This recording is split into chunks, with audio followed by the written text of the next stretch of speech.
Following my last video, the question was, if your legal status in Canada has expired, do you still have an option? The short answer is sometimes yes, but not always. If you were in Canada as a student, visitor, or worker and your temporary resident status has expired, you may be able to apply for restoration of your status. But here's the important part. In most cases, you only have 90 days from the date you lost your legal status in Canada to apply for your restoration. For example, if you were a visitor and your authorized stay expired, but you did not apply to extend your stay before the expiry date, you may have lost your status from that date. If you are still within the 90-day period, restoration may still be possible. But what does restoration actually mean? Restoration means you are asking IRCC to restore the legal status you already lost. This is not the same as regular extension. If you apply before your status expires, you may be applying for an extension and may have maintained the status. If you apply before your status expires, you may be applying for an extension and may have maintained the status.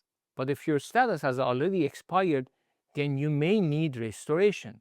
And this is very important. While you are waiting for restoration, you cannot work or study until your status is restored and your application is approved by the government. For example, if your work permit expired and you apply for restoration, you should not simply continue working. Same with a study permit. For visitors, you need to explain why your status expired, why you stayed longer, and why IRCC should restore your legal status. So if your status in Canada is about to expire, the best option is usually to apply before it expires, not after. However, if your status has already expired, check immediately how many days have passed, because in many cases, those 90 days can be the difference between still having an option and having a much serious problem. So remember, if you applied before your status expires, you may still have maintained the status.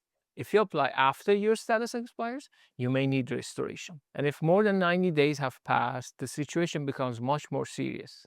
At that point, your case should be reviewed carefully by a professional before you take any actions, because every case is different. For more information, visit our website or use the consultation link in bio. My name is Bahram with 15 years of experience in Canada immigration law. Contact me if you need any help.